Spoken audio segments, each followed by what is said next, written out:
할아버지, 숨 쉬세요. 제발이요. 젊은 남성의 다급한 목소리가 병원 응급실을 가득 채웠습니다. 23쯤 되어 보이는 청년이 쓰러진 노인을 필사적으로 붙잡고 있었어요. 노인의 얼굴은 창백했고 입술은 파랗게 질려 있었습니다.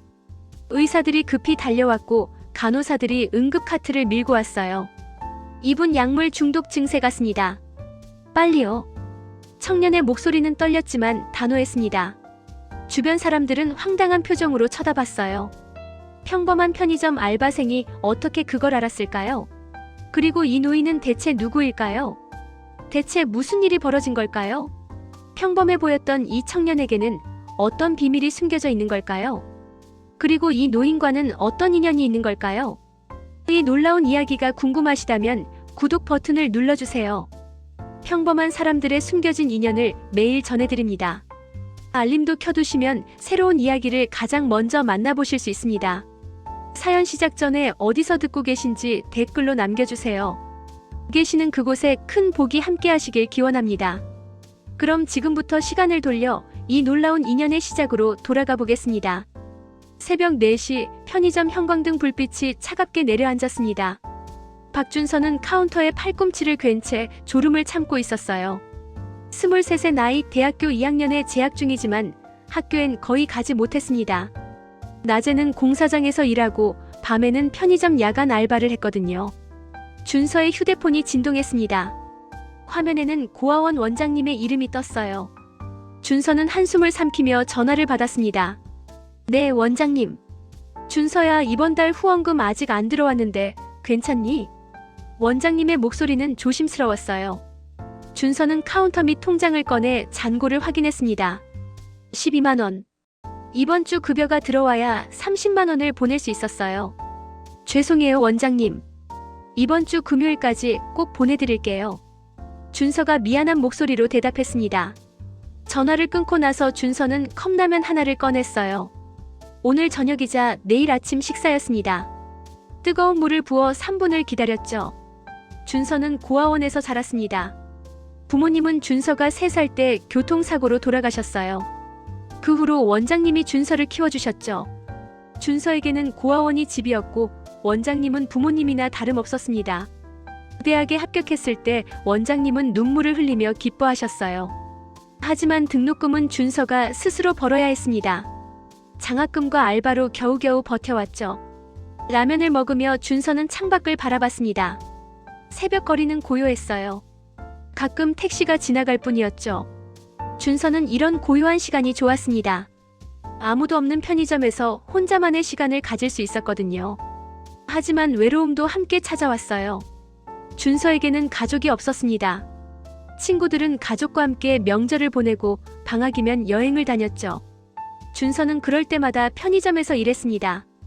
가끔 이런 생각을 했어요. 나에게도 가족이 있었다면 어땠을까? 아버지나 어머니가 살아계셨다면, 할아버지나 할머니라도 계셨다면. 하지만 준서는 금방 고개를 저었습니다. 쓸데없는 생각이었어요. 지금 현실에 충실하는 게 중요했죠. 새벽 5시가 되자 준서는 카운터를 정리하기 시작했습니다. 오전 근무자가 6시에 출근하거든요. 준서는 바닥을 쓸고 진열대를 정리했어요. 그때 편의점 문이 열렸습니다. 70대쯤 되어 보이는 노인이 들어왔어요. 비싼 양복을 입고 있었지만 얼굴은 피곤해 보였습니다. 노인은 진열대를 천천히 둘러보더니 삼각김밥 하나와 우유를 집어들었죠. 카운터로 오던 노인의 발걸음이 갑자기 휘청거렸습니다. 준서가 급히 카운터를 나와 노인을 붙잡았어요. 할아버지, 괜찮으세요? 준서의 목소리에 노인이 천천히 고개를 들었습니다. 노인의 눈빛은 깊었고 어딘가 외로워 보였어요. 마치 준서처럼. 괜찮네, 고맙네. 노인이 힘없이 웃으며 말했습니다. 준서는 노인을 의자에 앉혔어요. 그리고 우유를 먼저 따서 건넸습니다. 천천히 드세요. 노인은 우유를 한 모금 마시더니 준서를 바라봤습니다. 무언가 말하고 싶어 하는 것 같았지만 끝내 아무 말도 하지 않았어요. 잠시 후 노인은 자리에서 일어나 계산을 하고 나갔습니다. 준서는 노인의 뒷모습을 바라봤어요. 왠지 마음이 짠했습니다. 저렇게 나이 드신 분이 새벽에 혼자 편의점에 오시다니. 가족은 어디 계실까요? 하지만 준서는 곧 그 생각을 지웠어요. 남의 일에 감상적이 될 여유가 없었거든요. 교대 시간이 되자 준서는 편의점을 나섰습니다. 이제 집에 가서 2시간쯤 자고 오전 10시부터 공사장 일을 해야 했어요. 준서는 고시원으로 향했습니다. 좁은 방이었지만 준서에게는 유일한 쉼터였죠. 방에 들어서자 피곤함이 밀려왔습니다. 준서는 옷도 제대로 벗지 않은 채 침대에 쓰러졌어요.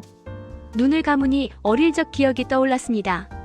엄마가 안아주시던 따뜻한 느낌, 아빠가 어깨에 태워주시던 기억, 모두 흐릿하고 아련한 기억뿐이었어요. 준서는 눈물이 날 것 같아 눈을 떴습니다. 울면 안 됐어요. 울 시간에 잠을 자는 게 나았죠. 얼마 후 준서는 깊은 잠에 빠졌습니다. 창밖으로 아침 햇살이 비쳐들었지만 준서의 방까지는 닿지 않았어요. 이틀 후 준서는 공사장에서 일하고 있었습니다. 오전 10시부터 오후 5시까지 철근을 나르고 시멘트를 섞었어요. 허리는 끊어질 것 같았고 손바닥에는 물집이 잡혔습니다. 하지만 준서는 멈출 수 없었어요. 일당 8만 원이 절실했거든요. 퇴근 시간이 되자 현장 소장이 봉투를 건넸습니다. 오늘치 일당이었어요. 준서는 봉투를 받아 주머니에 넣었습니다. 이제 편의점으로 가야 했죠. 준서가 공사장을 나서는데 갑자기 비명소리가 들렸습니다. 길 건너편 약국 앞에서 노인 한 분이 쓰러져 있었어요. 사람들이 모여들었지만 아무도 선뜻 나서지 않았습니다. 준서는 달려갔습니다. 쓰러진 노인을 보는 순간 준서는 깜짝 놀랐어요. 이틀 전 편의점에 왔던 그 할아버지였습니다. 할아버지, 정신 차리세요. 준서가 노인을 흔들었지만 노인은 의식이 없었어요. 얼굴은 창백했고 입술은 파랗게 질려 있었습니다. 준서는 노인의 맥박을 짚어봤어요. 맥박이 너무 느렸습니다. 누가 구급차 불러주세요. 준서가 소리쳤습니다. 주변 사람들이 전화를 걸기 시작했어요. 준서는 노인의 주머니를 확인했습니다. 약병 하나가 들어있었죠. 준서는 약병의 라벨을 읽었어요. 혈압약이었습니다. 하지만 뭔가 이상했어요. 약병에서 이상한 냄새가 났거든요. 일반 혈압약에서는 나지 않는 쓴 냄새였습니다. 구급차가 도착했습니다. 구급대원들이 노인을 들것에 옮겼어요. 준서도 함께 구급차에 올라탔습니다. 구급대원이 물었죠. 보호자세요? 아니요, 그냥 지나가다가 발견했습니다. 근데 이 약 좀 보세요. 뭔가 이상한 것 같아요. 준서가 약병을 건넸습니다. 구급대원은 약병을 받아 냄새를 맡았어요. 그리고 표정이 굳어졌습니다. 이거 혈압약이 아닌 것 같은데요. 병원 가서 정밀 검사 받아야겠어요. 구급차가 병원에 도착했습니다. 노인은 응급실로 실려갔고 준서는 복도에서 기다렸어요. 1시간쯤 지나자 의사가 나왔습니다. 환자분 위험한 고비는 넘겼습니다. 그런데 혈액 검사 결과가 이상해요. 혈압약에 다른 성분이 섞여 있었습니다. 무슨 성분이요? 의사가 심각한 표정으로 대답했어요. 수면제 성분입니다. 장기간 복용하면 의식을 잃을 수 있어요. 누가 이런 짓을 한 거죠? 준서의 얼굴이 굳어졌습니다. 누군가 일부러 약을 바꿔치기 한 거였어요. 이 할아버지를 해치려는 사람이 있다는 뜻이었죠. 저녁이 되자 노인이 깨어났습니다. 준서는 병실로 들어갔어요. 노인은 침대에 누워 천장을 바라보고 있었습니다. 할아버지, 괜찮으세요? 노인이 천천히 고개를 돌렸습니다. 준서를 알아보는 것 같았어요. 자네 편의점 청년이 아닌가? 네, 맞아요. 할아버지께서 길에서 쓰러지셔서 제가 모시고 왔어요. 노인의 눈에 눈물이 맺혔습니다. 손을 들어 준서의 손을 잡았어요. 노인의 손은 차갑고 떨리고 있었습니다. 고맙네, 정말 고맙네. 목소리가 떨렸어요. 준서는 노인의 손을 꽉 잡았습니다. 괜찮아요. 당연한 일한 거예요. 노인이 한참 준서를 바라봤습니다. 그리고 조심스럽게 물었어요. 자네 이름이 뭔가? 박준서예요. 준서, 좋은 이름이군. 나는 장덕수라고 하네. 준서는 고개를 끄덕였습니다. 하지만 장덕수라는 이름이 누군지는 몰랐어요. 준서는 재벌이나 유명인에 관심이 없었거든요. 잠시 침묵이 흘렀습니다. 장 회장이 천천히 입을 열었어요. 준서, 자네에게 부탁이 하나 있네. 네, 말씀하세요. 나를 돌봐줄 수 있겠나? 간병인으로 말이야. 준서는 당황했습니다. 간병인이라니요. 준서는 의료 지식도 없고 경험도 없었어요. 할아버지, 저는 전문 간병인이 아닌데요. 장 회장이 고개를 저었습니다. 그런 게 중요한 게 아니야. 자네는 날 2번이나 살렸어. 그리고 자네 눈빛을 보니 믿을 수 있을 것 같아. 장 회장의 목소리에는 간절함이 묻어났어요. 내 주변엔 날 진심으로 걱정하는 사람이 없네. 모두 내 돈과 권력만 노리지. 하지만 자네는 달라. 준서는 잠시 망설였습니다. 하지만 장 회장의 외로운 눈빛을 보니 거절할 수가 없었어요. 준서도 외로움이 뭔지 너무 잘 알았거든요. 알겠습니다. 제가 할아버지를 돌봐드릴게요. 장 회장의 얼굴에 안도의 미소가 번졌습니다. 고맙네. 월급은 넉넉히 주겠네. 그리고 우리 집에서 같이 살면 어떻겠나? 준서는 깜짝 놀랐어요. 같이 살자니요. 하지만 편의점과 공사장 일을 동시에 하는 것보다는 나을 것 같았습니다. 네, 그렇게 하겠습니다. 이틀 후 준서는 장 회장의 저택에 도착했습니다. 거대한 기와집이었어요. 문을 열고 들어서니 넓은 마당이 펼쳐졌습니다. 정원에는 잘 가꿔진 나무들이 있었고 연못도 있었어요. 준서는 입이 떡 벌어졌습니다. 이런 집은 드라마에서나 봤거든요. 현관에는 집사님이 기다리고 있었습니다. 어서 오세요. 준서 씨. 회장님께서 기다리고 계십니다. 준서는 집사님을 따라 안으로 들어갔어요. 복도를 지나 거실에 도착하니 장 회장이 소파에 앉아 있었습니다. 왔군, 준서군. 편하게 지내게. 준서는 아직 어색했지만 최선을 다해 인사했어요. 열심히 하겠습니다, 할아버지. 장 회장이 미소를 지었습니다. 오랜만에 짓는 진짜 미소였어요. 준서가 저택에서 생활한 지 일주일이 지났습니다. 매일 아침 7시에 일어나 장 회장의 방을 확인했어요. 회장님이 편히 주무셨는지, 약은 제때 드셨는지 살폈습니다. 아침 식사를 준비하고 함께 먹었죠. 장 회장은 준서를 마치 손자처럼 대했습니다. 식사 때마다 이것저것 물어봤어요. 학교는 잘 다니는지, 꿈은 무엇인지, 힘든 일은 없는지. 준서도 처음엔 어색했지만 점점 마음을 열었습니다. 장 회장과 이야기하는 시간이 좋았어요. 마치 진짜 할아버지가 생긴 것 같았거든요. 어느 날 아침 준서는 장 회장의 약을 정리하고 있었습니다. 약통이 여러 개 있었어요. 혈압약, 당뇨약, 영양제. 준서는 하나하나 날짜를 확인하며 정리했습니다. 그런데 이상한 점을 발견했어요. 혈압약 통에 적힌 날짜가 일주일 전이었는데 약이 거의 다 남아 있었습니다. 회장님이 약을 안 드신 걸까요? 준서는 장 회장에게 조심스럽게 물었어요. 할아버지, 혈압약 드셨어요? 장 회장이 고개를 끄덕였습니다. 물론이지. 매일 아침 먹고 있네. 하지만 약통을 보니 그럴 리가 없었어요. 준서는 뭔가 이상하다고 느꼈습니다. 그날 오후 준서는 장 회장을 모시고 산책을 나갔습니다. 저택 뒤편 정원을 천천히 걸었어요. 장 회장은 준서의 팔을 잡고 걸었습니다. 준서군, 자네가 와서 정말 다행이야. 장 회장이 말했습니다. 요즘 주변 사람들을 믿을 수가 없어. 모두 내 재산만 노리는 것 같아서 말이야. 준서는 조용히 듣고 있었어요. 장 회장이 계속 말했습니다. 특히 내 조카 민호 말이야. 15년 전에 양자로 들였는데 요즘 들어 수상해. 그때였습니다. 저택 안에서 누군가 나오고 있었어요. 40대 초반으로 보이는 남자였습니다. 비싼 양복을 입고 있었고 얼굴에는 차가운 미소가 번져 있었어요. 아버지, 산책 중이셨군요. 남자가 다가왔습니다. 장민호였어요. 그의 눈빛은 날카로웠고 준서를 훑어봤습니다. 이 친구는 누구죠? 장 회장이 대답했어요. 내 새 간병인이야. 준서라고 하네. 민호가 준서를 위아래로 쳐다봤습니다. 무시하는 듯한 눈빛이었어요. 아버지, 간병인이면 전문가를 쓰시지. 이렇게 젊은 애를 왜 쓰시는 거예요? 장 회장이 단호하게 말했습니다. 내가 마음에 들어서 쓰는 거야. 자네가 참견할 일이 아니네. 민호의 얼굴이 굳어졌어요. 하지만 금방 웃음을 지었습니다. 억지로 짓는 웃음이었죠. 네, 알겠습니다. 그럼 저는 회의가 있어서 먼저 가보겠습니다. 민호가 돌아서서 떠났습니다. 준서는 그의 뒷모습을 바라봤어요. 왠지 불편한 느낌이 들었습니다. 그날 밤 준서는 잠을 이룰 수 없었습니다. 자꾸 이상한 점들이 떠올랐거든요. 약통의 날짜, 회장님의 말씀, 민호의 차가운 눈빛. 준서는 침대에서 일어나 조용히 방문을 열었어요. 복도는 어두웠습니다. 준서는 장 회장의 방으로 향했습니다. 혹시 회장님이 불편하신 건 아닐까 걱정됐거든요. 복도를 걷는데 누군가 속삭이는 소리가 들렸습니다.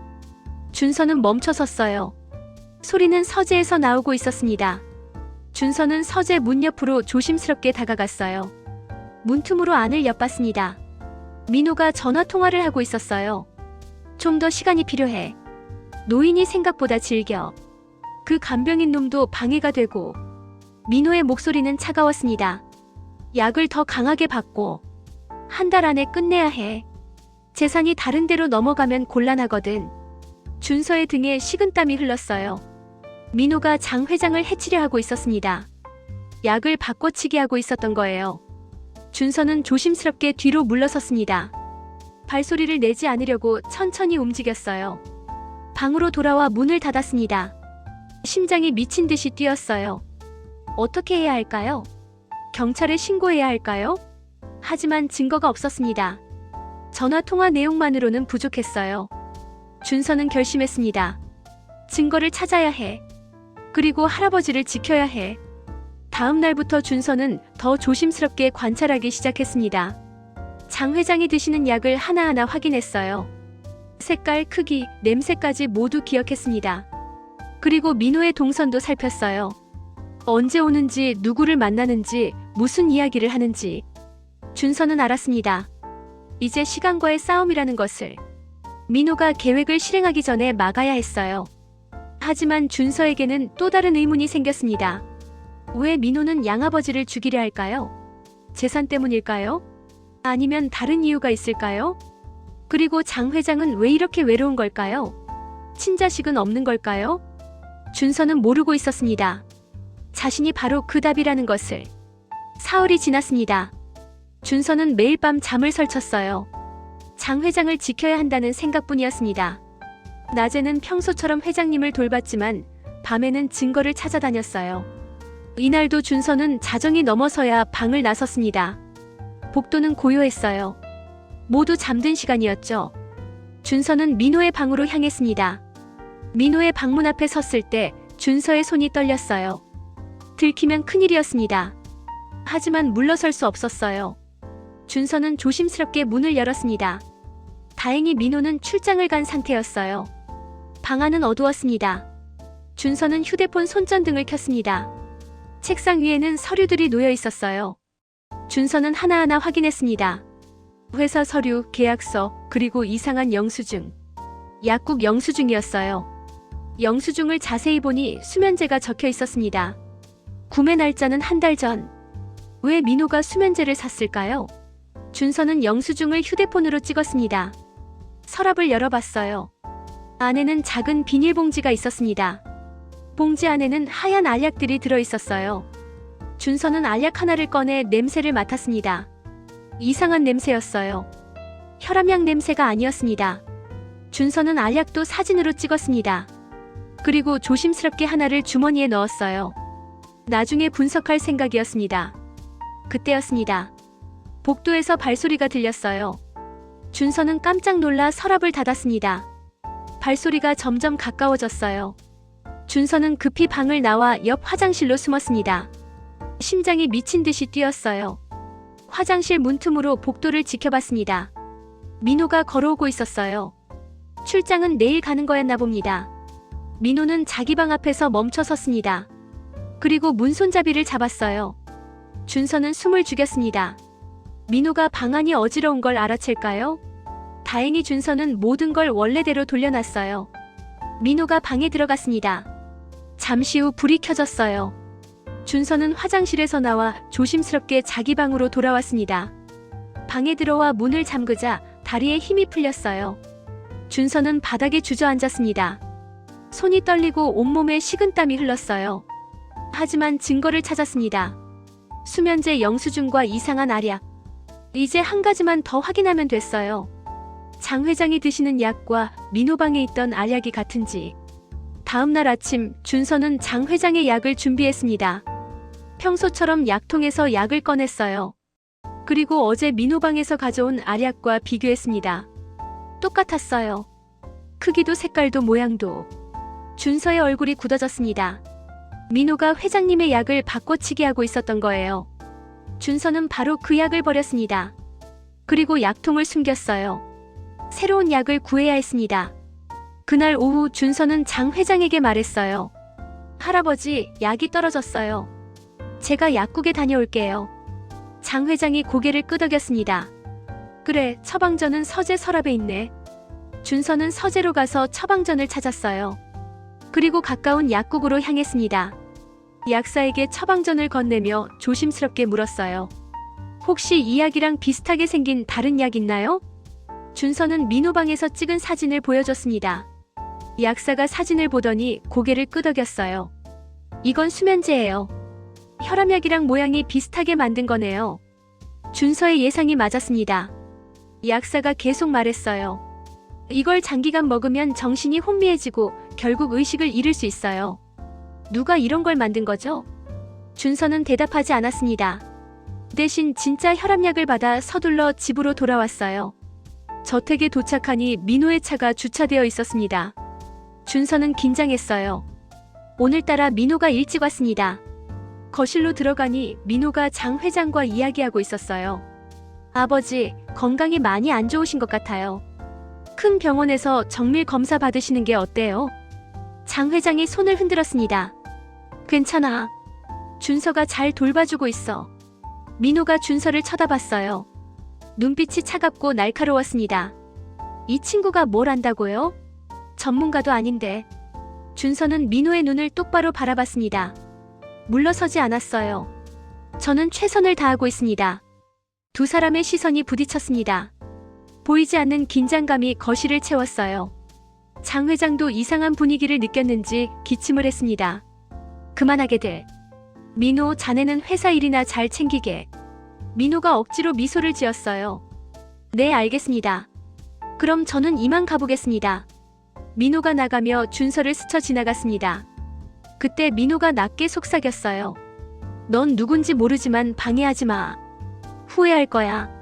준서는 대답하지 않았습니다. 하지만 결심이 더 굳어졌어요. 절대 물러서지 않겠다고.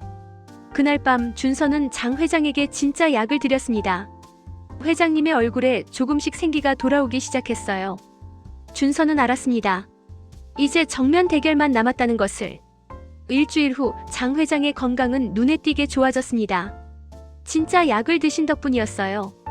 아침마다 산책도 할 수 있게 됐고 식사량도 늘었습니다.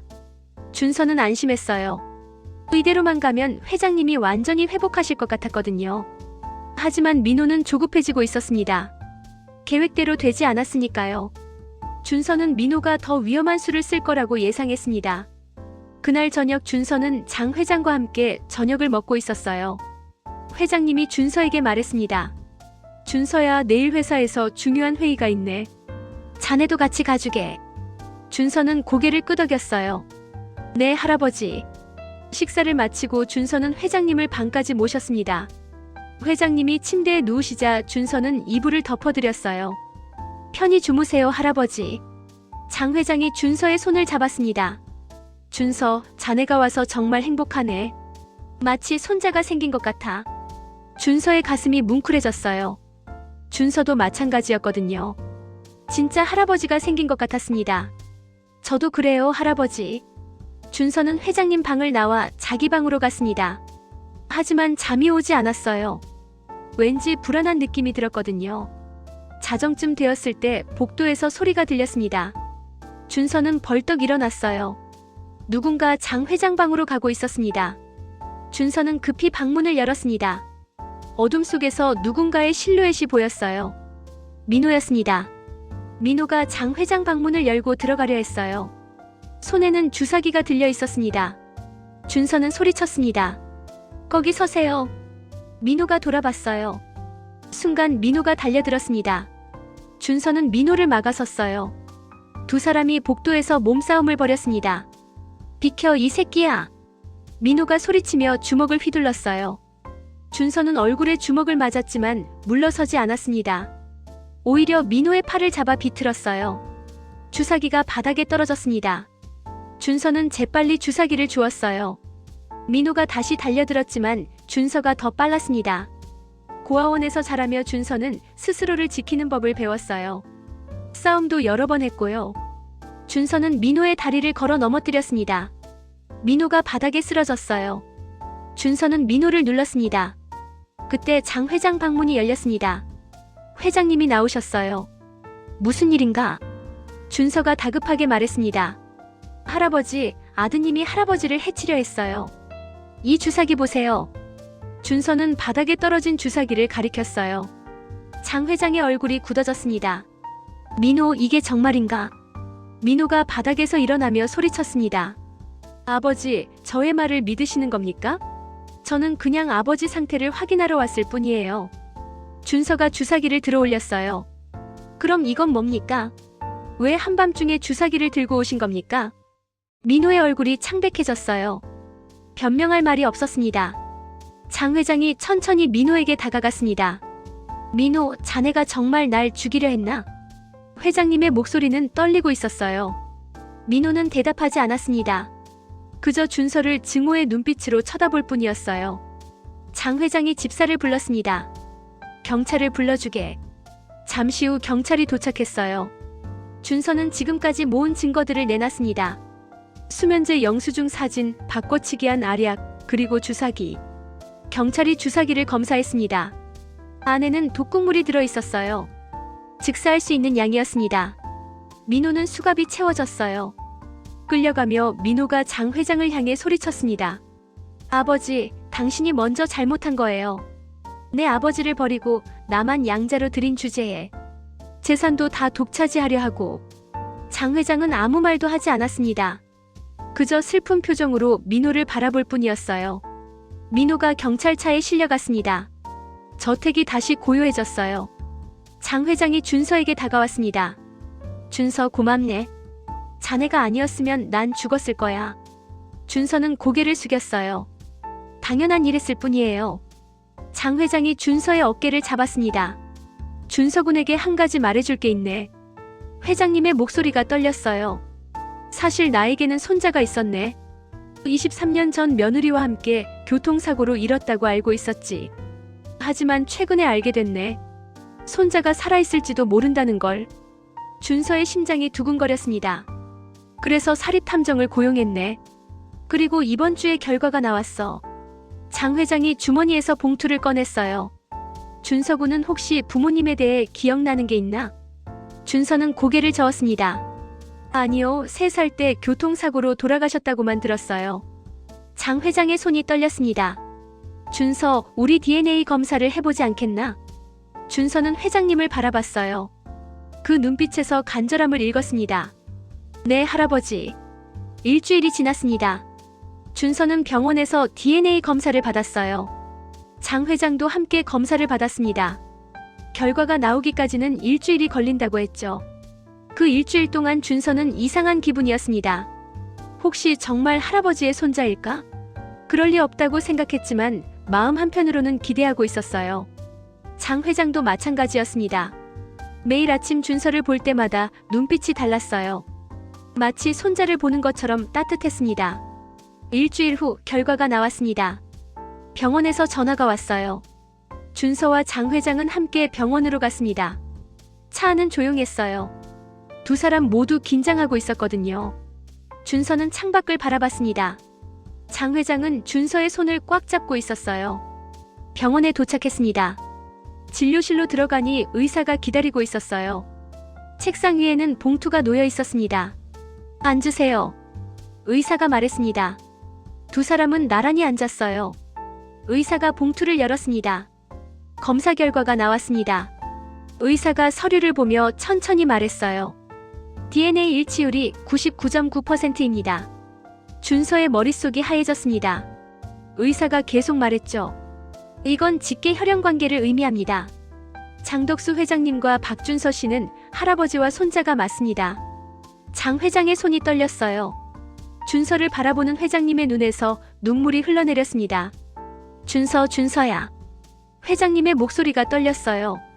준서도 눈물이 났습니다. 믿을 수 없었어요. 자신에게 가족이 있었다니. 그것도 할아버지가.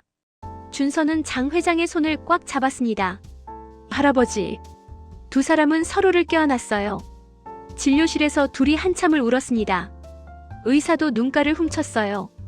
병원을 나와 저택으로 돌아왔습니다. 차 안에서 장 회장이 준서에게 말했어요. 준서, 아니 이제 진짜 손자라고 불러도 되겠구나. 할아버지가 모든 걸 설명해주마. 저택에 도착해 거실에 앉았습니다. 장 회장이 천천히 이야기를 시작했어요. 23년 전이었네. 내 아들 장민재와 며느리 박소연이 교통사고를 당했어. 경찰은 둘 다 현장에서 사망했다고 했지. 회장님의 목소리가 떨렸습니다. 하지만 며느리는 당시 임신 중이었네. 7달째였어. 경찰 보고서에는 태아도 사망했다고 적혀 있었지. 준서는 조용히 듣고 있었어요. 난 그 말을 믿었네. 23년 동안 손자가 죽었다고 생각했어. 그런데 한 달 전 사립탐정이 찾아왔네. 장 회장이 준서를 바라봤습니다. 탐정이 말하더군. 사고 당일 병원 기록을 보니 아기가 응급 제왕절개로 태어났대. 살아있었던 거지. 준서의 심장이 빠르게 뛰었어요. 하지만 아기는 신원 미상으로 처리됐어. 누군가 의도적으로 기록을 조작한 거야. 아기는 고아원으로 보내졌고. 장 회장의 눈에서 눈물이 흘렀습니다. 그게 바로 너였구나, 준서야. 준서도 눈물을 흘렸어요. 자신이 사실은 죽지 않았던 거였습니다. 할아버지가 23년 동안 찾던 손자였어요. 할아버지, 그럼 누가 그런 짓을 한 거예요? 왜 저를 고아원으로 보낸 거죠? 장 회장의 얼굴이 굳어졌습니다. 민호야. 민호의 아버지, 그러니까 내 동생인 장덕호가 한 짓이었어. 준서는 깜짝 놀랐어요. 회장님이 계속 설명했습니다. 덕호는 내 동생이지만 늘 재산을 노렸네. 내 아들이 죽으면 상속자가 없어지니까 덕호가 모든 걸 물려받을 수 있었지. 그래서 교통사고를 일으킨 거야. 준서의 온몸에 소름이 돋았어요. 그리고 손자까지 없애려 했어. 하지만 차마 아기를 죽이진 못했나 봐. 대신 기록을 조작해서 고아원으로 보낸 거지. 장 회장이 주먹을 쥐었습니다. 덕호는 15년 전에 죽었어. 심장마비로. 그래서 그 아들 민호를 불쌍히 여겨 양자로 들였는데 그놈도 아버지를 빼닮았더군. 모든 퍼즐이 맞춰졌습니다. 민호가 왜 회장을 죽이려 했는지. 진짜 손자가 나타나면 재산을 물려받을 수 없으니까요. 준서가 물었어요. 그럼 할아버지는 언제부터 제가 손자일지도 모른다고 생각하신 거예요? 장 회장이 미소를 지었습니다. 편의점에서 처음 만났을 때부터였네. 자네 눈빛이 내 아들과 똑같았거든. 그래서 사립탐정을 시켜 조사했지. 회장님이 준서의 손을 잡았어요. 고아원 기록, 출생 날짜, 모든 게 일치했네. 그래서 확신했어. 자네가 내 손자라고. 준서는 울음을 참을 수 없었습니다. 할아버지, 저는 23년 동안 몰랐어요. 저한테 가족이 있었다는 걸. 장 회장도 울었습니다. 미안하다, 준서야. 할아버지가 더 일찍 찾아냈어야 하는데. 두 사람은 또다시 껴안았어요. 이번에는 진짜 할아버지와 손자로서. 그날 밤 준서는 방에서 혼자 앉아 있었습니다. 모든 게 꿈만 같았어요. 아침에 일어나면 또다시 좁은 고시원 방에 있을 것 같았죠. 하지만 이건 현실이었습니다. 준서에게 할아버지가 생겼어요. 그리고 이제 대한건설의 후계자가 된 거였습니다. 문을 두드리는 소리가 들렸어요. 장 회장이 들어오셨습니다. 아직 안 잤구나. 네, 할아버지. 회장님이 준서 옆에 앉았어요. 준서, 이제 내가 내 전부야. 너를 위해 할아버지가 모든 걸 주고 싶어. 준서는 고개를 저었습니다. 할아버지, 저는 돈이나 재산은 필요 없어요. 할아버지만 있으면 돼요. 장 회장의 눈이 촉촉해졌습니다. 고맙다, 준서야. 정말 고맙다. 두 사람은 한참을 함께 앉아 있었어요. 창밖으로 달빛이 비쳐들었습니다. 한 달이 지났습니다. 민호의 재판이 열렸어요. 법정에는 장 회장과 준서가 앉아 있었습니다. 피고석에는 수갑을 찬 민호가 고개를 숙이고 있었어요. 검사가 증거들을 제시했습니다. 바꿔치기한 약 주사기, 그리고 준서가 찍은 영수증 사진들. 민호는 변명할 수 없었어요. 판사가 물었습니다. 피고인 살인 미수 혐의를 인정합니까? 민호는 한참 침묵하다가 고개를 끄덕였어요. 네, 인정합니다. 법정이 술렁였습니다. 민호가 천천히 고개를 들어 장 회장을 바라봤어요. 아버지, 아니 삼촌. 저는 삼촌을 원망했습니다. 민호의 목소리가 떨렸어요. 제 아버지는 평생 삼촌 그림자에 가려 살았어요. 동생이라는 이유로 항상 무시당했죠.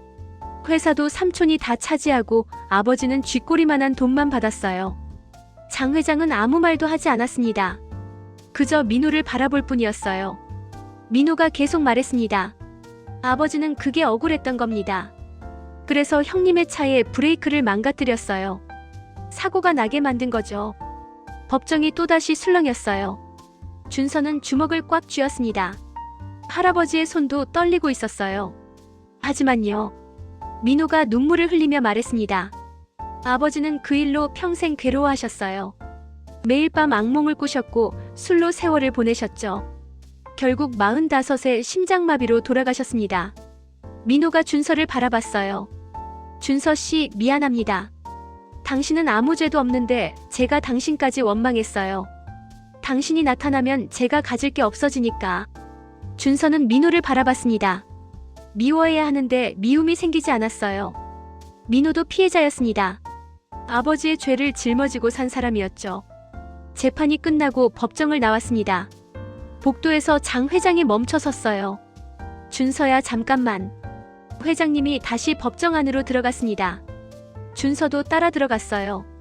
민호가 경찰에게 끌려가고 있었습니다. 장 회장이 민호를 불렀어요. 민호야. 민호가 돌아봤습니다. 장 회장이 천천히 민호에게 다가갔어요. 민호야, 나도 미안하다. 민호의 눈이 커졌습니다. 내가 내 아버지를 무시했던 게 사실이야. 동생이란 이유로 차별했지. 그게 이런 비극을 만든 거야. 장 회장의 목소리가 떨렸습니다. 내 아버지도 내가 아니야. 나도 잘못했어. 우리 모두가 잘못한 거지. 민호가 울기 시작했어요. 어깨가 떨렸습니다. 삼촌. 장 회장이 민호를 끌어안았습니다. 민호는 회장님의 품에서 한참을 울었어요. 잘못했습니다. 정말 잘못했어요. 괜찮다, 민호야. 감옥에서 뉘우치고 나오거라. 그때 다시 시작하자.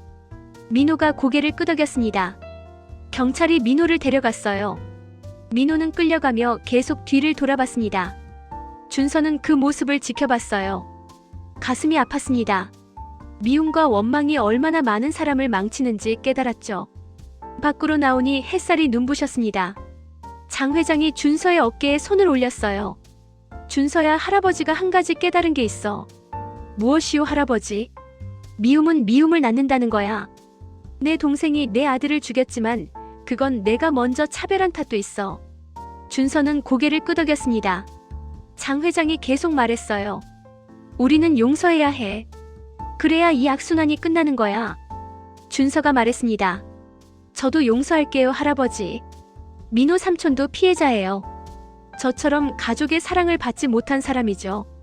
장 회장이 준서를 끌어안았어요. 고맙다, 준서야. 넌 정말 착한 아이구나. 저택으로 돌아가는 길 차 안은 조용했습니다. 하지만 무거운 침묵은 아니었어요. 오히려 평화로운 침묵이었죠. 준서는 창밖을 바라봤습니다. 하늘이 맑았어요.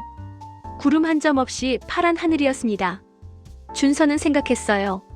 이제 모든 게 끝났다고. 할아버지와 함께 새로운 삶을 시작할 수 있다고. 그날 저녁 두 사람은 정원을 산책했습니다.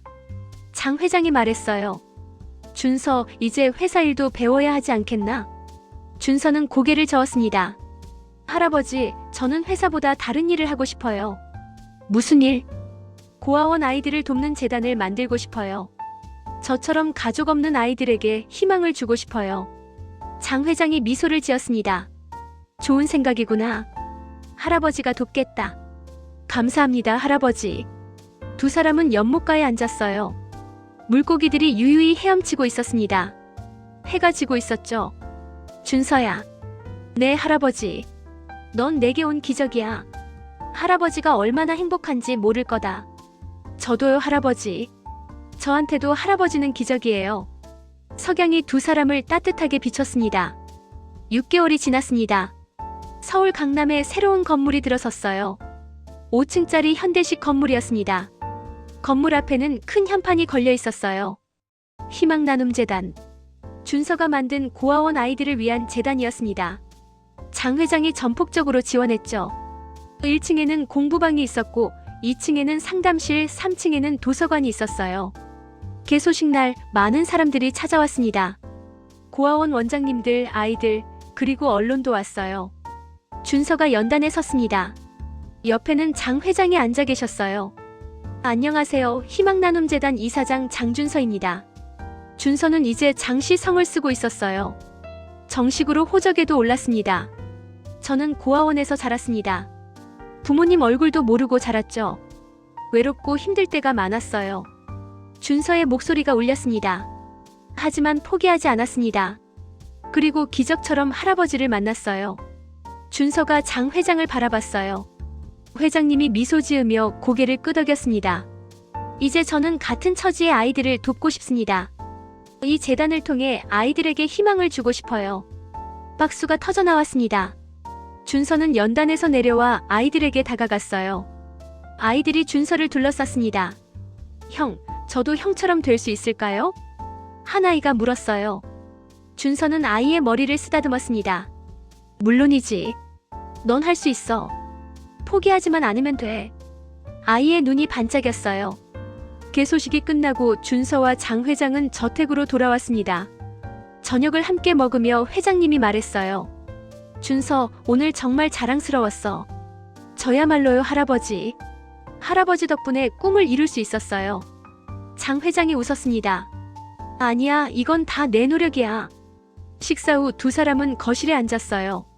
장 회장이 앨범 하나를 꺼냈습니다. 준서야, 너에게 보여줄 게 있어. 앨범을 펼치니 오래된 사진들이 나왔어요. 젊은 시절 회장님, 그리고 준서의 아버지 사진. 이게 내 아버지 민재란다. 너랑 닮았지? 준서는 아버지 사진을 물끄러미 바라봤어요. 정말 닮았습니다.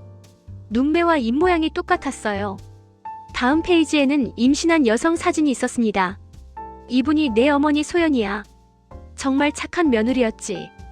준서의 눈에 눈물이 고였어요. 한 번도 본 적 없는 부모님이었지만 마음이 따뜻해졌습니다. 할아버지, 부모님도 저를 자랑스러워 하실까요? 장 회장이 준서의 손을 잡았어요. 당연하지. 너무 자랑스러워 할 거야. 우리 준서가 이렇게 훌륭하게 자랐는데. 준서는 앨범을 한참 들여다봤습니다. 사진 속 부모님은 행복해 보였어요. 준서는 다짐했습니다. 부모님이 자랑스러워할 수 있는 사람이 되겠다고. 그날 밤 준서는 방에서 일기를 썼어요. 고아원 시절부터 쓰던 습관이었습니다. 오늘 재단 개소식을 했다. 많은 아이들이 왔다. 아이들 눈빛을 보니 예전 내 모습이 보였다. 외롭고 힘들지만 희망을 잃지 않으려는 그 눈빛. 나는 이 아이들에게 희망이 되고 싶다. 할아버지처럼 따뜻한 사람이 되고 싶다. 준서는 일기장을 덮었어요. 창밖을 보니 달이 밝았습니다. 다음 날 아침 준서는 할아버지와 함께 산책을 나갔어요. 저택 뒤편 언덕을 걸었습니다. 가을이었고 단풍이 아름답게 물들어 있었죠. 할아버지 행복하세요? 준서가 물었어요. 장 회장이 고개를 끄덕였습니다. 물론이지. 내 인생에서 지금이 가장 행복하단다. 듬직한 내 손자가 곁에 있으니까. 저도요, 할아버지. 저도 정말 행복해요. 두 사람은 언덕 위에 섰습니다. 서울 시내가 한눈에 내려다 보였어요. 높은 빌딩들, 흐르는 강, 사람들로 가득한 도시. 준서야, 우리 앞으로도 계속 함께하자. 네, 할아버지. 영원히 함께할게요. 바람이 불어와 두 사람의 옷자락을 흔들었습니다. 낙엽이 떨어져 주위를 맴돌았어요. 햇살이 따뜻하게 내려앉았죠. 준서는 깨달았습니다. 가족은 혈연만이 아니라는 것을. 진심으로 서로를 아끼고 사랑하는 마음이 진짜 가족을 만든다는 것을. 그리고 운명이란 것도 있다는 것을. 우연히 편의점에서 만난 노인. 그 노인이 할아버지였다는 기적. 모든 게 운명이었어요. 두 사람은 손을 잡고 언덕을 내려왔습니다. 할아버지와 손자. 23년 만에 다시 만난 가족. 이제 그들 앞에는 따뜻한 미래가 펼쳐져 있었습니다. 여러분, 오늘 준서와 장 회장님의 이야기 어떻게 들으셨나요? 우연처럼 보이는 만남도 사실은 운명일 수 있습니다. 준서가 그날 편의점에서 노인을 도와주지 않았다면 어땠을까요? 길에서 쓰러진 할아버지를 그냥 지나쳤다면? 하지만 준서는 망설이지 않았습니다. 다른 사람을 도왔어요. 그 선한 마음이 결국 자신에게도 기적을 가져다 줬습니다. 우리도 그렇습니다. 누군가에게 베푼 작은 친절이 언젠가는 큰 복으로 돌아올 수 있어요.